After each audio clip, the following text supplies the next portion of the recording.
Bismillahirrahmanirrahim.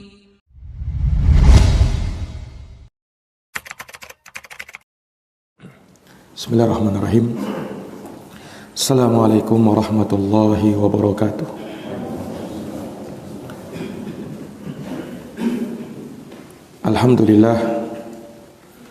Alhamdulillahi rabbil alamin. Wa bihi nasta'inu ala umuri dunya waddin. Asyhadu an la ilaha illallah wahdahu la syarikalah, ilahul awwalin wal akhirin. Wa asyhadu anna Muhammadan abduhu wa rasuluhu as-sadiqul amin.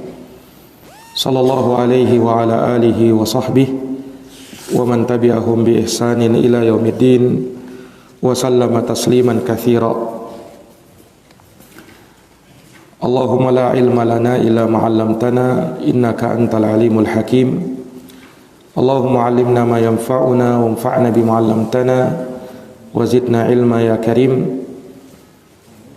Allahumma inna nas'aluka ilman nafi'a wa rizqan thayyiba wa 'amalan mutaqabbala. Rabbi shrah li sadri wa yassir li amri wahlul 'uqdatan min lisani yafqahu qawli. Amma ba'd. Al-ikhwa a'azani Allah wa iyyakum.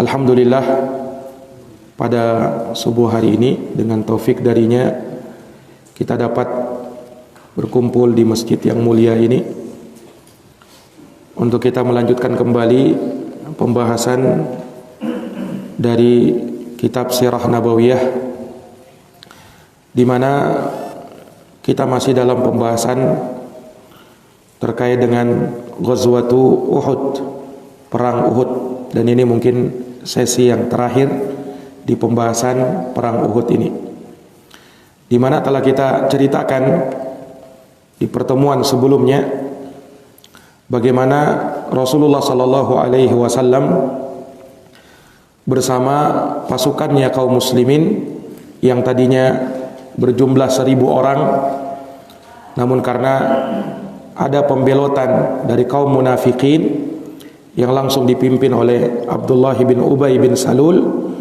sehingga 300 atau sekitar 300 pasukan kaum muslimin akhirnya membelot dan pulang ke kota Madinah, sehingga yang tersisa hanya sekitar 700 orang pasukan kaum muslimin yang akan berjuang melawan sekitar 3.000 pasukan musyrikin. Iya. Dan telah kita sebutkan pula bahwa di dalam strategi perang yang dijalankan oleh Nabi sallallahu alaihi wasallam, ketika itu beliau pada awalnya menginginkan agar peperangan terjadi di dalam kota Madinah. Namun dikarenakan usulan dari sahabat-sahabat yang muda, akhirnya peperangan pun terjadi di luar kota Madinah. Nah, maka keluarlah Nabi sallallahu alaihi wasallam di hari Jumat di bulan Syawal di tahun ketiga Hijriah bersama pasukan kaum muslimin, dan terjadi peperangan di hari esoknya, yaitu di pagi hari, di hari Sabtu terjadilah perang Uhud tersebut. Dan juga telah kita sebutkan bahwa sebelum terjadinya peperangan terjadi mubarazah, terjadi pertarungan satu lawan satu antara kubu musyrikin dengan kubu kaum muslimin. Ketika itu majulah seorang dari kalangan kaum musyrikin yang bernama Talha ibn Abi Talha, yang dia menantang kaum muslimin untuk berduel. Nah, dan itu disambut oleh sahabat yang mulia yang bernama Az-Zubair ibnul Awwam radhiyallahu taala anhu. Dan dari duel Zubair bin Awwam dengan Talha bin Abi Talha, maka Az-Zubair ibnul Awwam berhasil memenangkan pertarungan tersebut dan berhasil menggugurkan atau menjatuhkan Talha bin Abi Talha. Nah, sehingga kemenangan pun ada pada Az-Zubair ibnul Awwam. Iya.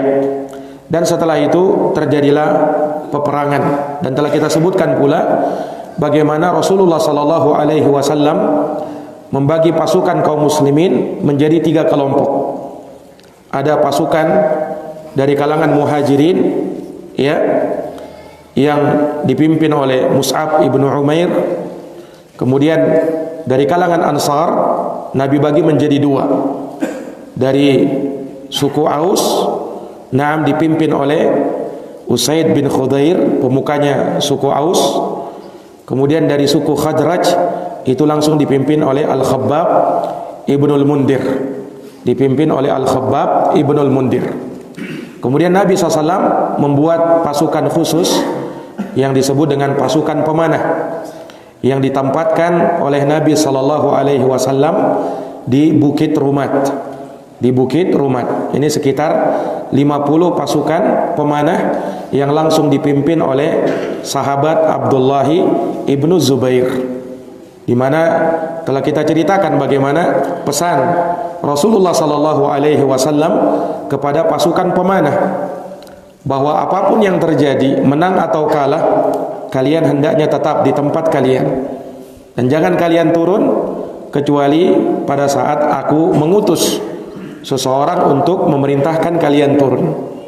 Nah, maka terjadilah peperangan, ya, dan telah kita sebutkan bahwasanya di awal peperangan kaum muslimin itu memperoleh kemenangan. Ya, kaum muslimin memperoleh kemenangan, dan terlihat bahwasanya orang-orang musyrikin itu lari tunggang langgang mereka, lari kocar kacir mereka. Ya, tidak mampu menghadapi kekuatan kaum muslimin yang hanya 650 orang saja. Pada waktu itu pasukan pemanah tidak ada kerjaan mereka pada waktu itu. 3.000 orang pasukan musyrikin hanya bisa ditangani oleh 650 pasukan muslimin. Nah, dikarenakan pada waktu itu pasukan pemanah, ya, mereka belum bekerja pada waktu itu, karena pasukan Khalid bin Walid yang dia memimpin 100 pasukan berkuda. Demikian pula Ikrimah bin Abi Jahal yang juga memimpin 100 pasukan berkuda. Jadi dari kaum musyrikin ada 200 pasukan berkuda, 100 dipimpin oleh siapa? Khalid bin Walid, dan yang 100 lagi itu dipimpin oleh Ikrimah bin Abi Jahal.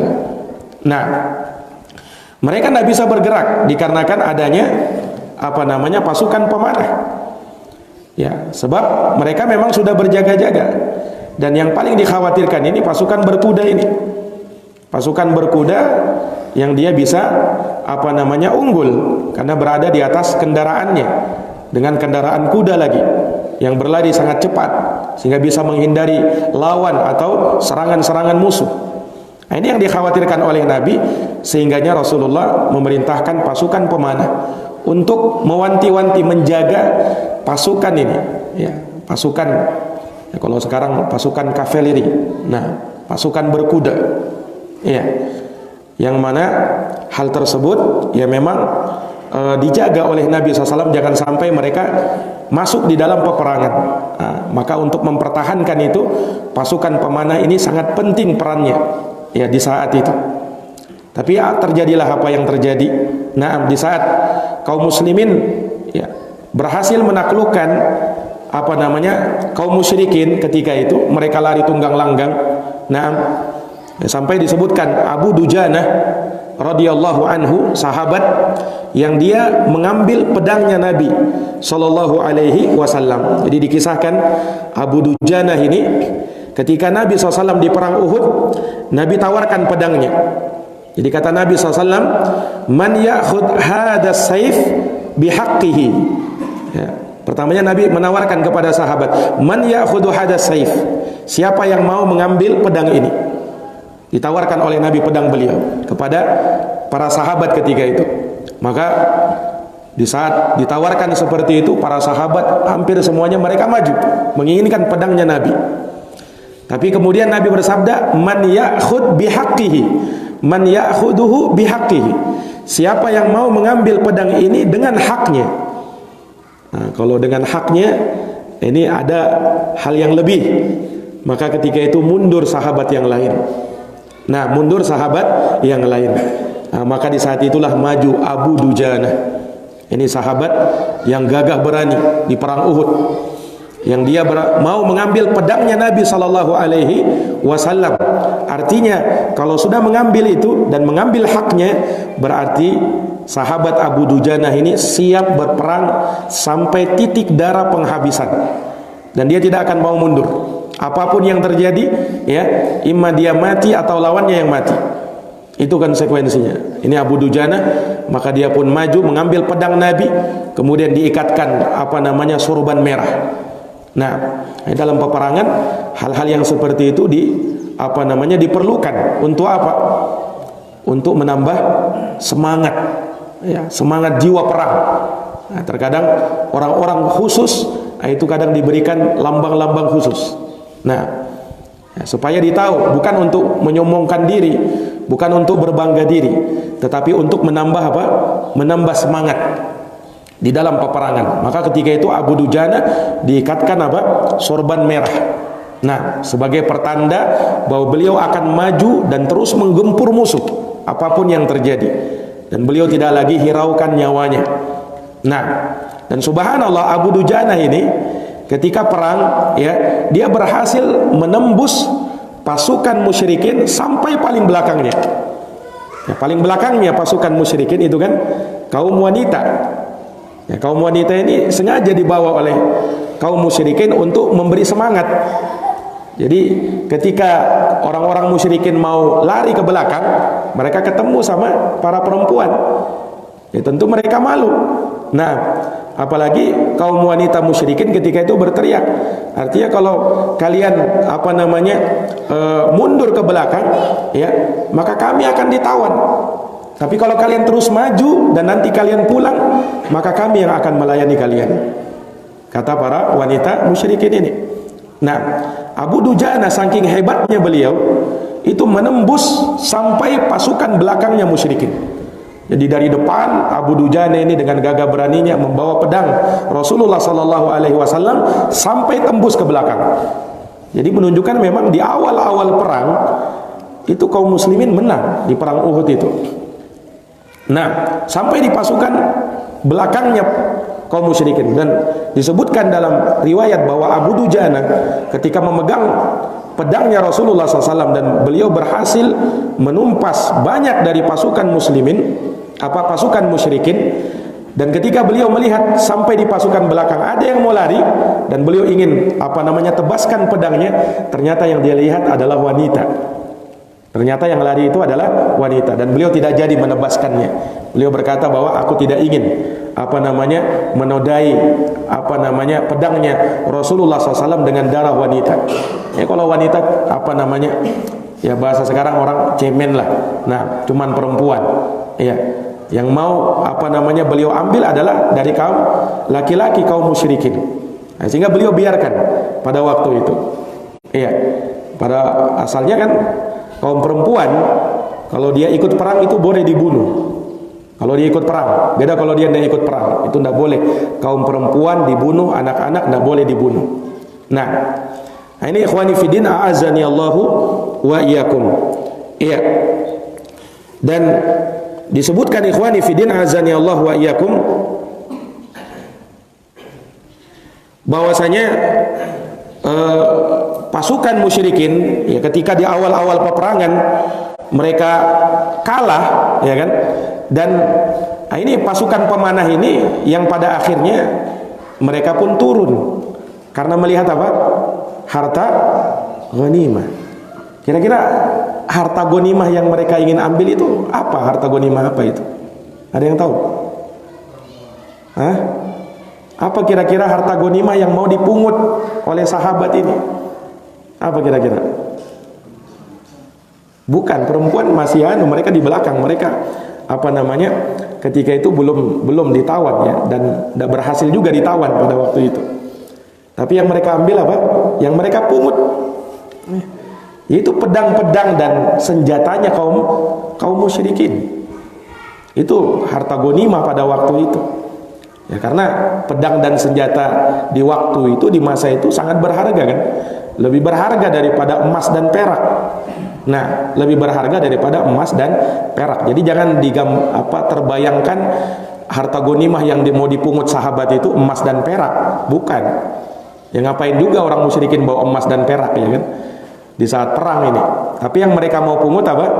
Senjata-senjatanya orang musyrikin. Itu yang mereka mau ambil. Nah, ikhwani fiddin azani Allah wa iyyakum, akhirnya pasukan pemanah ini turun. Ya, walaupun sudah diingatkan oleh pimpinan mereka yaitu Abdullah ibnu Zubair supaya apa? Supaya tetap bertahan. Bukankah kalian ingat pesannya Nabi sallallahu alaihi wasallam? Tapi sebagian sahabat yang turun ini mereka berijtihad pada waktu itu. Ya, kita ngapain di sini? Kita lihat sudah kemenangan. Ya, tidak ada kerjaan kita. Nah, ya karena mereka ketika itu bersiaga saja, sementara 650 pasukan kan berperang dengan gagah beraninya. Mereka itu sebenarnya mau perang juga, mau gatal juga sudah, mau mau berperang, tapi tidak ada kerjaan. Nah, di saat perang, lihat senjata-senjata pada berguguran, ya, itu yang mereka mau ambil pada waktu itu. Ya, maka turunlah 40 orang, dalam satu riwayat 35 orang ya yang turun dari Bukit Rumat itu. Mereka turun kemudian mengambil mengambil harta ghanimah. Nah, itulah yang dilihat oleh Khalid bin Walid, kesempatan itu yang dimanfaatkan oleh Khalid bin Walid ya. Pertama dia menuju Bukit Rumat itu. Dia tumpas 10 atau 15 orang ya dari sahabat yang ada di Bukit Rumat. Nah, dengan 100 pasukan berkuda ya dari Khalid bin Walid. Setelah itu dia memutar menghantam kaum muslimin dari arah belakang.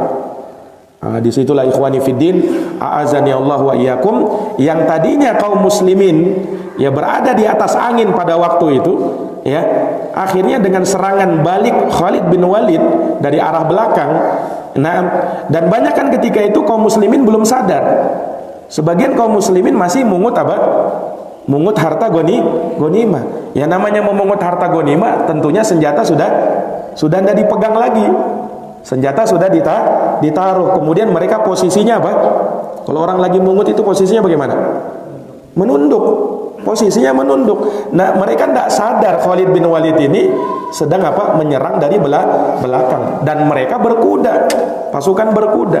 Maka dengan sangat gampangnya Khalid bin Walid menebas kaum muslimin pada waktu itu. Nah, terjadilah apa yang terjadi. Nah, banyak kaum muslimin yang terbunuh oleh pasukan Khalid bin Walid pada waktu itu. Nah, pasukan musyrikin yang tadinya kan lari kan, tunggang langgang mereka kan, akhirnya melihat Khalid bin Walid ini berhasil membunuh kaum muslimin, menyerang dari belakang. Ini pasukan musyrikin kembali lagi, mereka kembali lagi mau menghantam kaum muslimin. Disitulah ikhwani fiddin a'azani Allah wa iyyakum, banyak sahabat-sahabat terbaik dari sahabat Rasulullah sallallahu alaihi wasallam yang terbunuh pada waktu itu. Nah, sampai ada beberapa kisah yang terjadi pada peristiwa itu. Ya, di antaranya sahabat yang bernama Hamdalah Al-Ghasil. Ya, sahabat Hamdalah Al-Ghasil. Yang sahabat Hamdalah ini, ya dia dijuluki dengan Al-Ghasil, ya artinya yang mandi. Karena di waktu dia gugur di perang Uhud, itu malaikat memandikan sahabat Hamdalah ini. Jadi Hamdalah ini pengantin baru. Dia pengantin baru saja menikah, baru malam pertama, ya tentunya ditahulah malam pertama. Nah, dia sudah junub. Ya, ternyata ada panggilan perang. Belum sempat sahabat Hamdalah ini mandi junub, dia langsung pergi perang. Nah, ini menunjukkan kalau mau perang tidak masalah junub ya. Nah, ya sahabat Hamdalah ketika itu belum sempat mandi junub, ada panggilan perang Uhud, dia langsung ikut perang. Belum sempat mandi junub. Ya maunya ya Hamdalah nanti kalau sudah perang ya mandi junub. Ditinggal istrinya ini baru sekali disentuh. Nah, ketika perang Hamdalah ternyata beliau termasuk sahabat yang gugur di perang itu. Dan Nabi SAW mempersaksikan sendiri bahwa hadza sahibukum, sahabat kalian ini, ghassalahu al malaikah, dimandikan oleh malaikat. Ini kemuliaan sahabat Handalah. Ketika itu sahabat yang lain belum tahu loh, kok Handalah ini dapat keutamaan seperti itu sampai jenazahnya dimandikan malaikat. Tentunya ini dalam hal yang gaib ya kan, bukan dimandikan terlihat seperti itu, enggak, tapi penglihatannya Nabi Shallallahu Alaihi Wasallam. Nah, sahabat yang lain kan nggak tahu apa keutamaan sahabat Handalah ini kok bisa dimandikan. Akhirnya ketika mereka pulang, mereka tanya sama istrinya, ya, suamimu meninggal dan dimandikan oleh malaikat, ada apa? Nah, ceritanya apa namanya, istrinya lah yang bercerita bahwa Handalah itu keluar dalam keadaan dia junub. Nah, dia belum sempat mandi. Akhirnya dia gugur, maka dimandikan oleh malaikat-malaikat Allah Subhanahu wa taala. Nah, ini ikhwani fiddin, a'azani Allahu wa iyyakum. Nah, ikhwani fiddin, a'azani Allah wa iyyakum, dan termasuk dari kisah yang apa namanya sangat memilukan hati, ya, bahkan Rasulullah SAW bersedih dan beliau sampai terisak-isak menangis dengan kepergian siapa? Pamannya beliau yang bernama Hamzah bin Abdul Muttalib. Jadi Hamzah ini kan julukannya apa? Julukannya apa? Yang dikasih oleh Nabi SAW sendiri. Dia adalah Asadullah wa Asadu Rasulih. Itu julukan yang diberikan oleh Nabi sendiri. Hamzah itu singanya Allah dan singanya Rasulullah Sallallahu Alaihi Wasallam. Jadi sebutkan seperti itu, kenapa? Karena Hamzah ini orangnya luar biasa, keberaniannya luar biasa, hebatnya luar biasa, sampai dijuluki sampai seperti si singa. Nah, dan jasa-jasanya Hamzah bin Abdul Muttalib itu luar biasa. Di awal-awal Islam, ketika Hamzah masuk Islam, itu apa namanya membuat gempar apa namanya orang-orang musyrikin di Makkah pada waktu itu. Kenapa? Ya, Rasulullah mendapatkan seorang pelindung terbaik, pamannya sendiri. Orangnya kuat, orangnya hebat, pamannya lagi Nabi Sallallahu Alaihi Wasallam. Ya, Hamzah ini kan kita pernah sebutkan ya, beliau selain pamannya Nabi, beliau juga adalah apanya Nabi? Siapa yang masih ingat? Hamzah ini selain pamannya Nabi, beliau juga saudara susuannya Nabi. Karena Hamzah bin Abdul Muttalib ini beda umurnya dengan Nabi cuma 2 tahun. Ya, jadi Hamzah lebih tua 2 tahun daripada Nabi Sallallahu Alaihi Wasallam. Jadi sangat dekat. Makanya Rasulullah dengan Hamzah ini di masa kecilnya sering main bareng antara apa namanya keponakan dan paman ini. Karena umurnya tidak jauh beda, sehingga memang sangat dekat dengan Nabi. Apalagi saat beliau masuk Islam, betul-betul sangat dekat sama Nabi. Pembelaannya luar biasa. Perannya di perang, ya, beliau pernah ikut perang Uhud, ya, beliau ikut perang Badar sebelumnya. Nah, dan di perang Uhud itu luar biasa apa namanya yang diberikan oleh Hamzah bin Abdul Muttalib. Kalau sudah perang, apa namanya ganas seperti singa beliau ini radhiyallahu taala anhu. Akan tetapi apa namanya Allah Subhanahu wa taala mentakdirkan Hamzah bin Abdul Muttalib ketika itu harus apa? Harus gugur. Nah, karena beliau apa namanya enggak berhadapan sampai. Kalau berhadapan ya beliau mampu mengalahkan. Tetapi beliau apa? Ditusuk dari belakang, ditombak dari belakang. Itu masalahnya. Jadi Hamzah bin Abdul Muttalib ini dibunuh oleh siapa? Dibunuh oleh Wahsy bin Harb. Nah, Wahsy bin Harb radhiyallahu anhu. Ya, karena Wahsy ini juga akhirnya masuk Islam, subhanallah. Ya, hidayah Allah Subhanahu wa taala. Nah, sampai inilah yang dikatakan itu apa? Yang para ulama menyebutkan contoh yang Rasulullah SAW sebutkan bahwasanya al-qatil wal maqtul fil jannah. Orang yang membunuh dan yang dibunuh itu masuk surga. Nah, itu masuk surga. Nah, mereka perumpamakan seperti Hamzah dengan siapa? Wahsy. Nah, karena Hamzah dibunuh oleh Wahsy, kemudian Wahsy akhirnya masuk Islam dan bagus keislamannya Wahsy. Makanya nanti akan kita kisahkan beliau sempat membayar kesalahan beliau di tempo dulu membunuh pamannya Nabi. Nah, ikhwani fiddin, a'azani Allahu wa iyyakum, maka ya disebutkan bahwasanya Wahsy bin Harb ini, beliau budaknya Zubair bin Mut'im. Wahsy ini budaknya siapa? Zubair bin Mut'im. Nah, Zubair bin Mut'im itu memang memerintahkan budaknya ini Wahsy untuk secara khusus mengincar nyawanya Hamzah bin Abdul Muttalib. Memang dia khusus. Dia tidak usah perang, tapi incar saja nih Hamzah ini.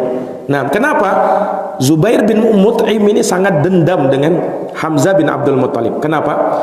Karena Hamzah bin Abdul Muttalib membunuh pamannya Zubair bin Mut'im. Jadi Zubair bin Mut'im bin Adi, ya beliau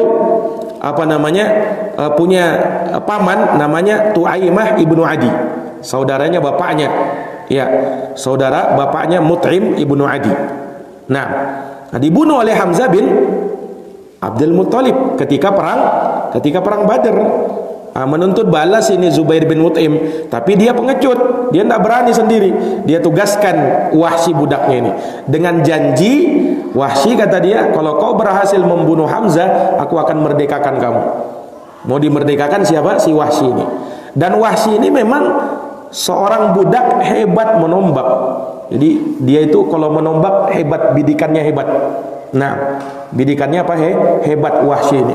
Nah, memang dia ditugaskan untuk itu. Satu orang aja ini, Hamzah bin Abdul Muttalib, yang memang diincar oleh Wahsy. Nah, ikhwani fiddin azani Allahu wa iyyakum, ya. Maka pada waktu itu ia pun memburu Hamzah bin Abdul Muttalib di peperangan. Nah, di perang Uhud, ya, di mana Hamzah bin Abdul Muttalib dengan gagah beraninya beliau di medan perang pada waktu itu berhasil menumpas banyak dari pasukan musyrikin pada waktu itu. Wahsy inilah yang melihat kelengahan Hamzah bin Abdul Muttalib yang sedang mengurusi ya musyrikin ini. Dia dari jauh memang menombak pamannya Rasulullah SAW, akhirnya tembus ya ke tubuhnya siapa? Hamzah bin Abdul Muttalib, dan beliau pun gugur pada waktu itu, meninggal beliau. Dan tidak sampai di situ. Nah, saking bencinya ini orang-orang musyrikin kepada Hamzah bin Abdul Muttalib, Hamzah itu sampai dipotong-potong, dimutilasi. Nah, sampai disebutkan tidak ada yang mengenal jasadnya Hamzah bin Abdul Muttalib kecuali saudarinya Safiyah binti Abdul Muttalib. Safiyah binti Abdul Muttalib itu bibinya Nabi sallallahu alaihi wasallam. Ya, sebelumnya Rasulullah berpesan kepada salah seorang sahabat Az-Zubair ibn al-Awwam, ya. Ini anaknya Safiyah binti Abdul Muttalib karena dia menikah dengan bapaknya Al-Awwam. Nah, maka anaknya ini dipesani oleh Nabi supaya ibumu jangan melihat jenazah Hamzah saudaranya. Kenapa? Rasulullah tidak tega nanti terjadi sesuatu pada diri siapa? Safiyah, melihat jasadnya Hamzah bin Abdul Muttalib yang sudah dimutilasi. Nah, tapi ketika itu Safiyah binti Abdul Muttalib ya ketika itu tetap memaksa untuk melihat jenazah Hamzah bin Abdul Muttalib. Nah, dan beliau pun mengucapkan kalimat istirja, inna lillahi wa inna ilaihi raji'un. Nah, dan Nabi pun melihat jenazah pamannya, dan beliau sangat bersedih pada waktu itu. Sampai disebutkan beliau menangis sampai terduduk Nabi. Kehilangan siapa? Pamannya ini. Nah, di perang Uhud. Dan itu kejadian yang sangat memilukan hati Rasulullah sallallahu alaihi wasallam. Karena apa? Paman yang sangat beliau sayangi, sangat dekat, sangat cinta, sangat membela Rasulullah sallallahu alaihi wasallam harus gugur. Nah, siapa yang tidak bersedih? Ya, sehingga dari keluarga beliau yang paling dekat sama Nabi adalah Hamzah ini di waktu itu.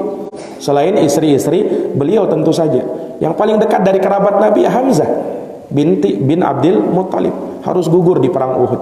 Makanya Rasulullah sendiri sangat bersedih pada waktu itu. Ini ikhwani fiddin, a'azani Allahu wa iyyakum. Nah, dan siapa namanya? Wahsy sendiri, subhanallah, beliau masuk Islam nanti di Fathu Makkah. Nah, di Fathu Makkah. Nah, ketika Nabi SAW kan, kita sedikit cerita tentang Wahsy ini, Wahsy bin Harb ini. Jadi Wahsy bin Harb ketika Rasulullah menaklukkan kota Makkah di tahun ke-8 Hijriah, Wahsy bin Harb kan dia lari ke Taif waktu itu. lari ke Taif. Takut, memang waktu itu Rasulullah ya memerintahkan kalau ketemu Wahsy dibunuh Wahsy. Nah, ya, ketika itu memang tugas perintah Nabi, kalau ketemu Wahsy bunuh dia. Ya. Maka Wahsy ini takut, lari ke Taif. Nah, sampai terus diincar ini, istilahnya Wahsy ini jadi incaran, carian kaum muslimin, di mana dia. Nah, lari ke Taif ternyata. Namun subhanallah, ada sebagian sahabat membujuk Wahsy supaya masuk Islam. Akhirnya dengan hidayah Allah dia pun masuk Islam. Tapi Wahsy ketika itu masih takut bertemu dengan Nabi. Kenapa? Ya pamannya dibunuh oleh Wahsy ketika itu. Tapi subhanallah, Wahsy akhirnya dengan nasihat sahabat yang lain supaya ketemu dengan Rasulullah. Rasulullah itu orangnya pemaaf, walaupun kau telah membunuh paman orang yang sangat beliau cintai, insya Allah Rasulullah maafkan. Nah, maka Wahsy pun akhirnya mendatangi Rasulullah, dan Rasulullah terima Wahsy pada waktu itu. Tapi karena perasaan waktu itu, ya, namanya orang dibunuh pamannya kan, Rasul mengatakan ibta'id anni, wahai Wahsy, jangan kau hadapkan wajahmu kepadaku, menjauhlah dariku wahai Wahsy. Ya, karena Rasulullah selalu teringat dengan pamannya kalau melihat Wahsy. Akhirnya beliau jadi jengkel. Subhanallah. Nah, ini hatta Rasulullah SAW pun ya pada sahabat yang ya dia sudah sahabat, sudah muslim ya kan, sahabat Rasulullah. Tapi Nabi tidak mau melihat wajahnya Wahsy pada waktu itu. Nah, akhirnya pada waktu itu kan Wahsy sangat bersedih pula, menyesali, betul-betul menyesali perbuatannya. Nah, sampai beliau Wahsy mengatakan, ya Rasulullah, sesungguhnya aku telah memuliakan pamanmu Abdul Muttalib dengan tanganku ini. Aku bersyukur kepada Allah, dia tidak menghinakan aku dengan dengan pedangnya. Artinya beliau memuliakan Hamzah bin Abdul Muttalib karena dengan beliaulah Hamzah akhirnya syahid. Itu maksud beliau. Dan aku bersyukur kepada Allah, Hamzah tidak membuat aku terhina dengan aku mati di tangannya. Ya kalau aku mati kan masuk neraka. Nah, tapi beliau mendapatkan hidayah Allah Subhanahu wa taala. Nah, di Ghazwatu Yamamah, di perang Yamamah, ya beliau berhasil menumpas siapa namanya? Musailimah Al-Kadzdzab. Nah, di perang Yamamah kan perang melawan nabi palsu yang muncul di zaman Nabi, Musailamah Al-Kadzdzab, yang menyatakan dirinya Ar-Rahman, menamakan dirinya Ar-Rahman. Musailimah ini, ya, Musailimah pernah ngirim surat kepada Nabi, kemudian dia bilang, ya setengah dunia ini untukku, setengahnya lagi untukmu. Kepada Nabi Muhammad SAW. Ditolak sama Nabi. Nah, Nabi sendiri yang menggelari Musailamah ini Al-Kadzdzab dengan gelar sebutan Al-Kadzdzab. Nah, di perang Yamamah, Wahsy ini menombak lagi. Dia kan sudah di kubu kaum muslimin di perang Yamamah. Nah, ketika itu Wahsy memang mengincar pimpinan perang Yamamah ketika itu siapa? Pemimpin pasukannya adalah Musailamah Al-Kadzdzab, dan dia berhasil menombak si Musailamah Al-Kadzdzab. Nah, ya, walaupun setelahnya yang menghabisi Musailamah Al-Kadzdzab ini sahabat dari kalangan Ansar, tapi yang pertama berhasil menombaknya, yang membuat sekarat Musailamah Al-Kadzdzab adalah Wahsy. Dan dengan itu beliau mengatakan, aku telah membunuh orang terbaik di muka bumi ini dan orang terburuk di muka bumi. Yang terbaik maksudnya siapa? Hamzah bin Abdul Muttalib. Yang terburuk siapa? Musailamah Al-Kadzdzab. Nah, beliau mengharapkan semoga dengan hal tersebut beliau bisa membayar kesalahannya pernah membunuh pamannya Rasulullah Sallallahu Alaihi Wasallam. Nah, ini ikhwani fiddin, a'azani Allahu wa iyyakum. Ya, maka di perang Uhud, ya, termasuk sahabat yang gugur adalah Mus'ab bin Umair. Nah, pimpinannya siapa tadi? Pimpinan pasukan Muhajirin, panglimanya pasukan Muhajirin, yaitu Mus'ab bin Umair. Beliau gugur. Nah, Mus'ab bin Umair ini disebutkan orangnya dulu kaya, orangnya tampan, kaya raya dia.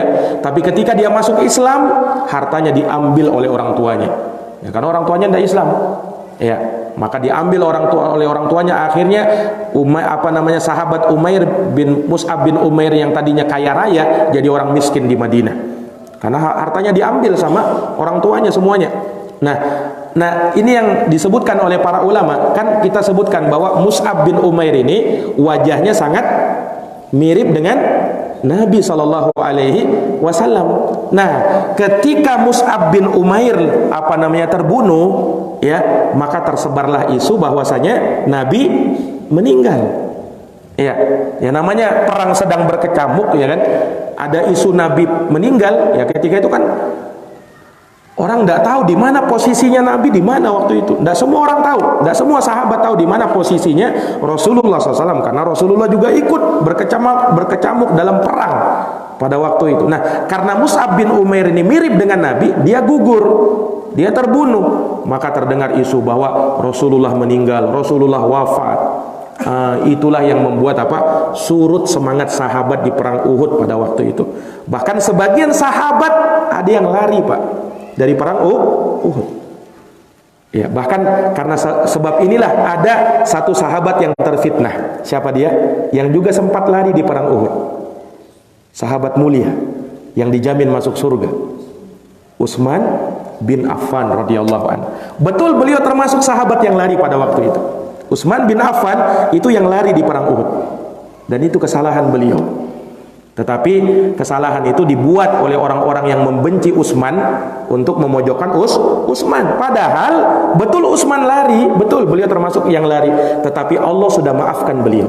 Allah sudah ampuni mereka yang lari di perang Uhud. Allah turunkan bahkan ayat di dalam Al-Quran di surat Ali Imran ayat 155. Ini sebagai bentuk ampunan Allah untuk mereka. Innal ladzina tawallaw minkum yaumal taqal jam'an innama istazallahumus syaitan bi ba'di ma kasabu wa laqad afallahu anhum innallaha ghafurun halim.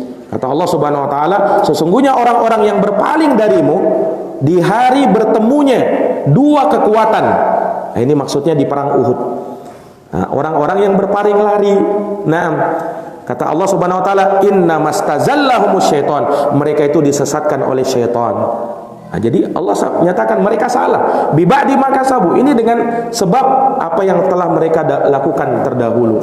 Walaqad afallahu anhum. Nah, ini ayatnya. Dan sungguh Allah telah mengampuni mereka. Allah sudah memaafkan mereka. Jadi tidak ada masalah sudah sebenarnya terhadap sahabat Utsman bin Affan. Innallaha ghafurun halim. Allah Maha Pengampun lagi Maha Penyantun. Tetapi isu itulah yang disebar-sebarkan oleh orang-orang hingganya Utsman terfitnah. Makanya Utsman bin Affan terbunuh kan.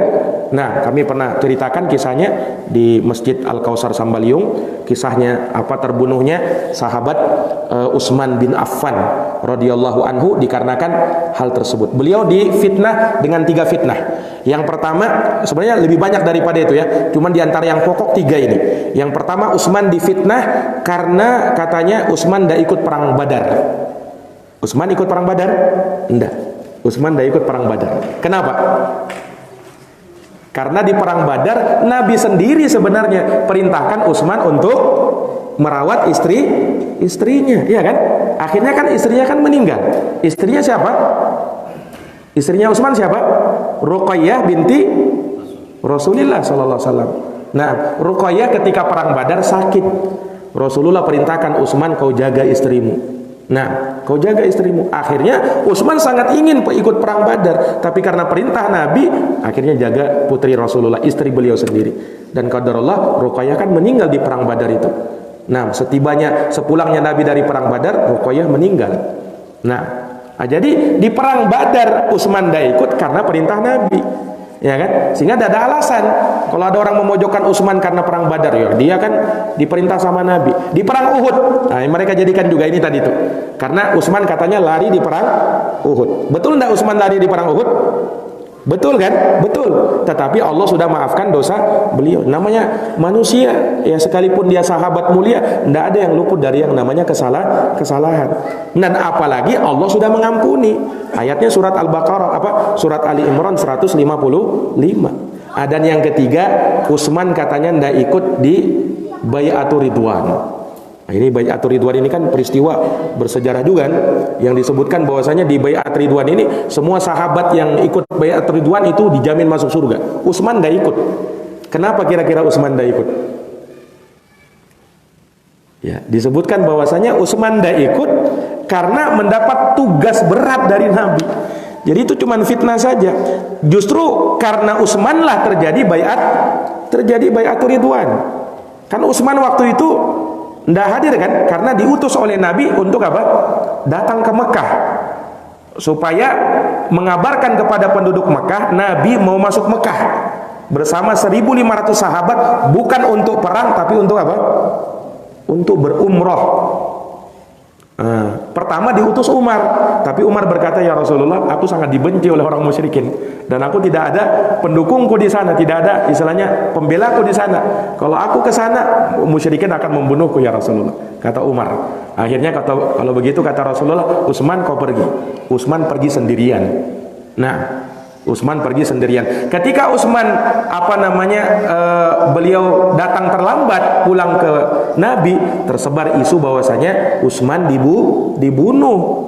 Akhirnya Nabi kumpulkan sahabat berbaiat di bawah pohon kepada Nabi SAW karena marahnya Nabi. Utsman katanya dibunuh. Walaupun ternyata hakikatnya kebenarannya tidak seperti itu. Utsman tidak terbunuh pada waktu itu. Hanya terjadi baiat ridwan. Dan Nabi mengatakan ini tangannya Utsman. Nabi mengambil tangan kanannya. Ini tangannya Utsman, berbaiat di baiat ridwan. Nah, sehingga tidak ada alasannya kalau misalnya ada yang mengatakan Utsman bin Affan itu ya lari di perang Uhud sehingga memojokkan beliau. Tidak. Beliau sahabat mulia, sahabat yang dijamin masuk surga. Ikhwani fiddin, a'azani Allahu wa iyyakum. Nah, dari kisah di perang Uhud juga ikhwani fiddin, banyak sebenarnya dalam perang Uhud ini kejadian-kejadian sangat banyak. Termasuk Nabi SAW beliau terluka pada waktu itu. Beliau berlumuran darah juga pada waktu itu. Nah, sampai patah gigi gerahamnya Rasulullah di perang Uhud. Jadi berhasil musyrikin menyentuh Nabi SAW. Dan inilah kata para ulama, satu-satunya perang dari semua peperangan Rasulullah yang berhasil orang musyrikin menyentuh Nabi di perang Uhud. Sebelumnya dan setelahnya tidak pernah mereka bisa menyentuh Rasulullah Sallallahu Alaihi Wasallam. Hanya di perang Uhud saja. Sampai Nabi berlumuran darah, sampai Nabi pecah gigi gerahamnya, subhanallah. Nah, sampai disebutkan di dalam kisah tersebut Rasulullah bersabda ketika musyrikin memang kan sasarannya siapa? Yang paling mereka incar Rasulullah sebenarnya.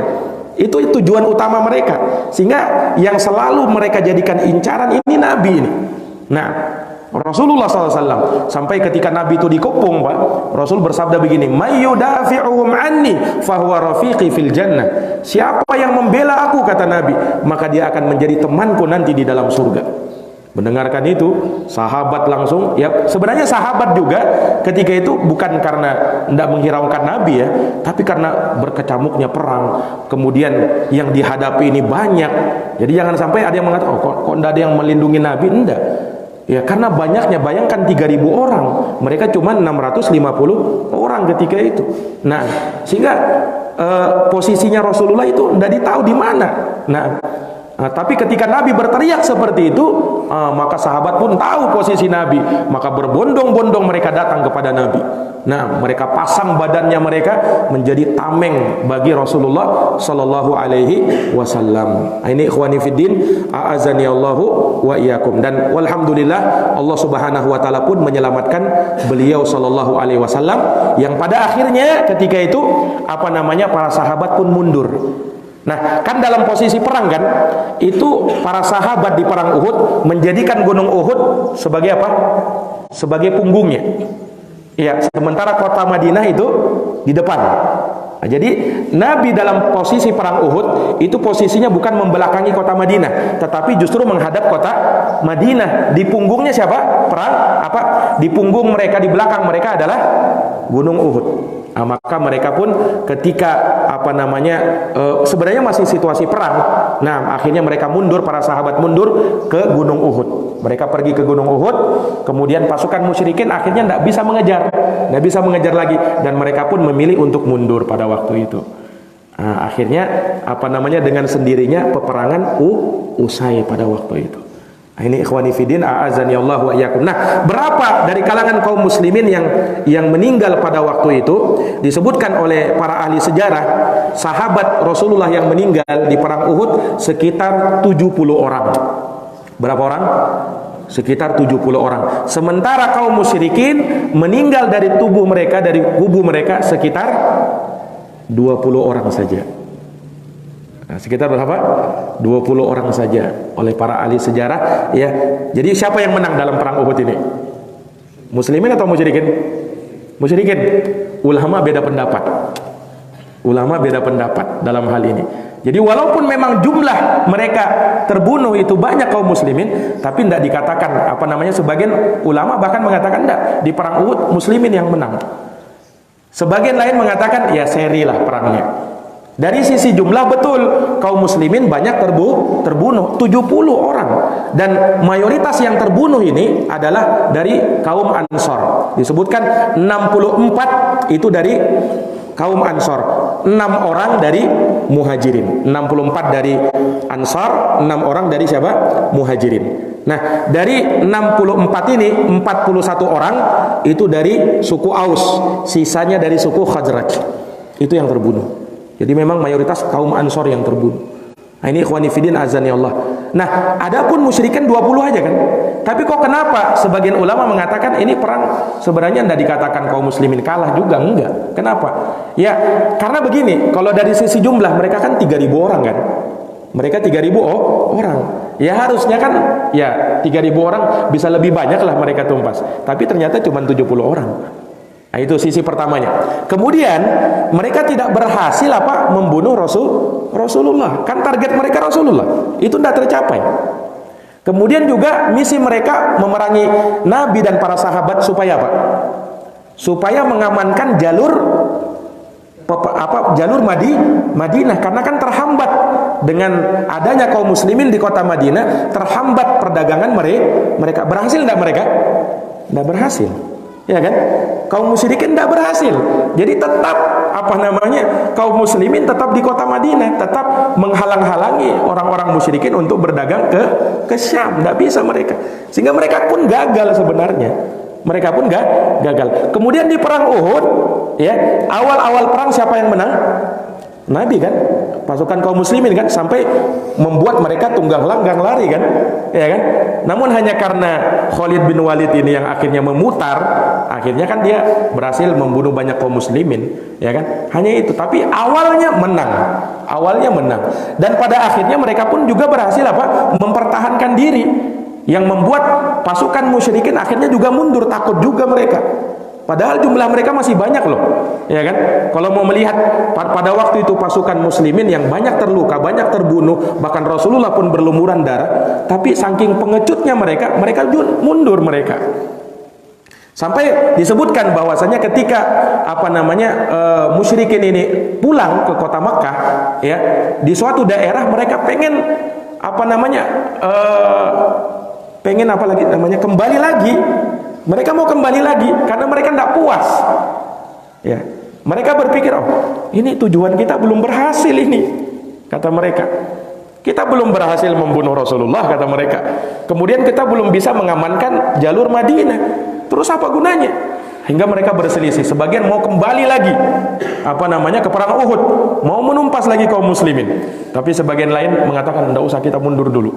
Nah, pada waktu itu ikhwani fiddin, dari sinilah kalau Syekh Safiur Rahman Al-Mubarakfuri hafizahullah taala dalam kitabnya Rahiqul Maktum, juga dalam kitabnya Raudhatul Anwar fi Siratin Nabil Mukhtar, itu menyebutkan bahwasanya perang Uhud ini sebenarnya tidak ada yang kalah, tidak ada yang menang.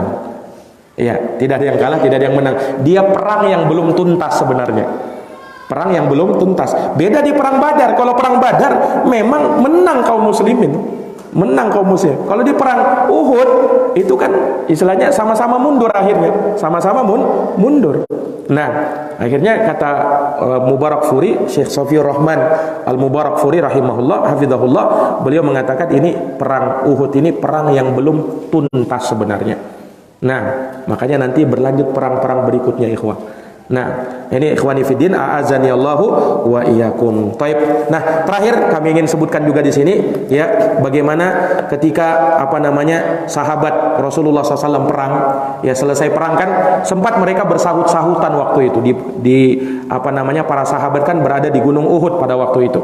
Nah, mereka bersahut-sahutan dengan kaum musyrikin yang diwakili pada waktu itu oleh Umar bin Khattab radhiyallahu taala anhu. Nah, dan orang-orang musyrikin akhirnya mereka kembali dengan kehinaan juga.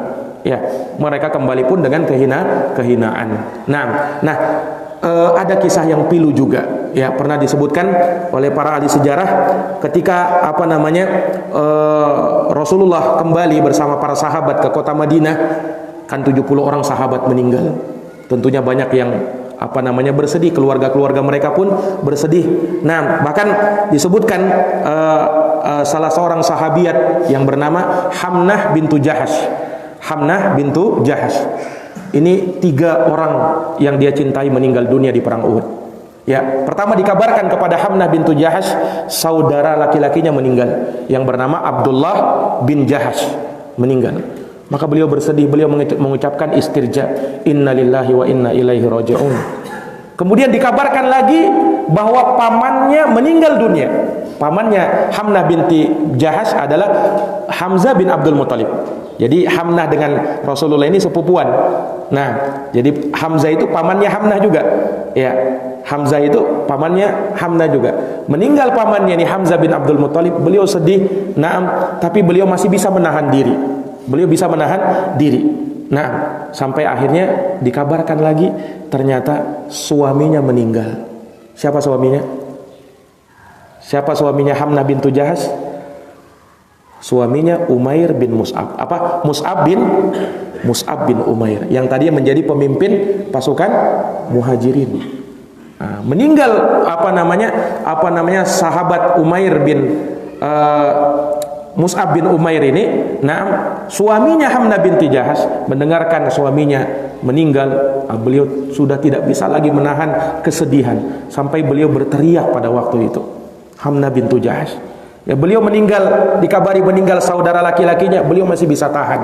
Dikabari meninggal pamannya, beliau masih bisa tahan. Pada saat dikabari meninggal suaminya, ini kan 3 orang ini istilahnya ya, kalau mau dikatakan tulang punggungnya beliau. Nah, siapa lagi kalau begitu?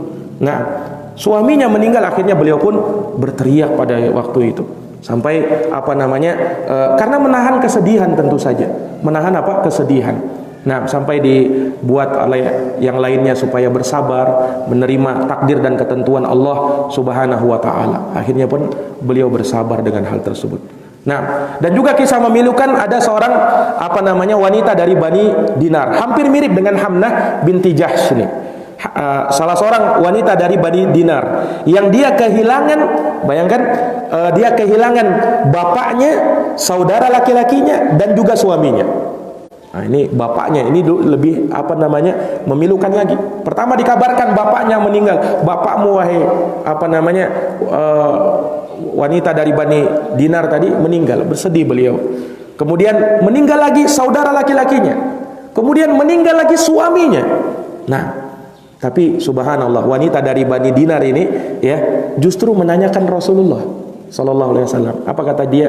Bagaimana dengan Rasulullah? Nah, sahabat yang lain merasa heran loh. Dikabari saudara laki-lakimu, suamimu, bapakmu meninggal, kok justru mengkhawatirkan Rasulullah? Nah, jadi sahabat ini tanya, bagaimana kondisi Rasulullah? Kata sahabat yang lain, alhamdulillah Rasulullah baik-baik saja. Sekalipun beliau sempat terluka, tapi Rasulullah selamat. Nah, akhirnya wanita ini berkata, tunjukkan kepadaku mana dia Rasulullah, mana aku ingin lihat. Ya, akhirnya dilihatkan, inilah Rasulullah SAW. Maka Hamnah wanita ini berkata, kullu musibatin ba'daka jalal. Setiap musibah, asalkan kau selamat ya Rasulullah, terasa ringan semuanya. Subhanallah. Nah, padahal beliau tentu bersedih pada waktu itu, tapi melihat Rasulullah selamat itu terasa ringan ya bebannya itu. Ini pelajaran ikhwani fiddin azan ya Allah. Kata para ulama, suatu musibah ya, kalau misalnya musibah itu datang sama dia ya, dikabari musibah besar tapi tidak terjadi. Nah, musibah-musibah yang kecil ini terasa ringan. Ya kan? Ibaratnya beginilah, ada orang misalnya dikabari rumahmu kebakaran. Nah, oh yang di dalamnya kebakaran juga, lemarimu, kasurmu, apa namanya, perabotanmu. Nah, terbakar semua. Ternyata dikabari, oh enggak, rumahmu enggak jadi kebakaran. Oh, alhamdulillah, ya kan? Akhirnya apa? Terasa ringan. Kenapa yang lebih berat apa yang terbakar? Apakah kasur atau rumah? Rumah kan yang terbakar. Tapi bagaimana kasurnya terbakar baru rumah terbakar ya? Nah, tapi ya, anggaplah seperti itu. Ini cuman perumpamaan. Ya, maksudnya apa? Sesuatu musibah, kalau musibah yang besar itu tidak terjadi, itu musibah yang ringan itu bisa apa? Teratasi. Yang tadinya mungkin besar juga sebenarnya, tapi ada yang lebih besar lagi, itulah. Ada yang lebih besar lagi, akhirnya terasa ringan. Sama ikhwani fiddin, terkadang kita ini kan merasakan ada musibah menimpa kita. Salah satu tips supaya kita itu jangan apa namanya terlalu larut di dalam kesedihan kita. Ya, apa itu? Kita ingat bahwa kita ini mendapatkan musibah lebih ringan, sangat ringan. Di luar sana masih ada musibah yang lebih berat. Kalau kita bayangkan seperti itu, musibah yang kita rasakan akan terasa ringan. Akan terasa apa? Akan terasa ringan. Beda kalau kita terus tangis ini musibah, aduh, nah tidak ada yang lebih menderita daripada saya. Oh, itu justru bahaya bagi orang seperti ini. Tapi kalau dia sudah bisa, istilahnya orang sekarang apa? Sudah bisa move on. Nah, dia bisa lihat juga kesedihannya orang, ya, maka kesedihan yang dia rasakan itu apa? Ringan terasa. Makanya ketika sahabiat dia melihat ada suaminya meninggal, ya kan? Sedih kan? Tapi dia lihat ada bukan hanya dia yang suaminya meninggal, ada wanita-wanita yang lain juga suaminya meninggal. Itu kira-kira lebih ringan mana? Ketika kita sendirian yang meninggal suaminya atau banyak yang meninggal? Kan dari sisi perasaan ya, dari sisi perasaan, bukan mengharapkan banyak yang meninggal, bukan. Tapi dari sisi perasaan itu lebih apa? Lebih terasa ringan. Karena apa? Kalau kesedihan itu dihadapi bersama-sama, itu ringan ikhwah. Beda kalau kesedihan itu kita sendirian yang mengalaminya. Oh, itu memang betul-betul sedih rasanya. Tapi kalau misalnya banyak juga yang seperti kita, itu terasa ringan. Terasa ringan. Nah, ini ikhwani fiddin, a'azani Allahu wa iyyakum. Dengan ini berakhirlah kisah tentang perang Uhud, dan sebenarnya tentu saja masih banyak ya hal-hal yang kita tinggalkan dalam kisah perang Uhud ini, tapi kita berusaha meringkas. Nah, berusaha meringkas terjadinya perang Uhud ini ya, kisah-kisah yang tentu banyak kita bisa ambil pelajaran dan hikmah darinya. Naam, dan insyaallah taala setelah terjadinya perang Uhud terjadi lagi perang berikutnya. Perang berikutnya akan kita bahas, yaitu perang apa? Perang Khandaq. Nanti insyaallah taala akan kita kisahkan bagaimana terjadinya perang Khandaq itu. Nah, ikhwani fiddin azani Allah wa iyyakum, mungkin demikian yang bisa kami paparkan. Semoga bermanfaat. Hadanallahu wa iyyakum ajma'in. Subhanakallahumma wa bihamdika asyhadu an la ilaha illa anta astaghfiruka wa atubu ilaik. Wassalamu alaikum warahmatullahi wabarakatuh.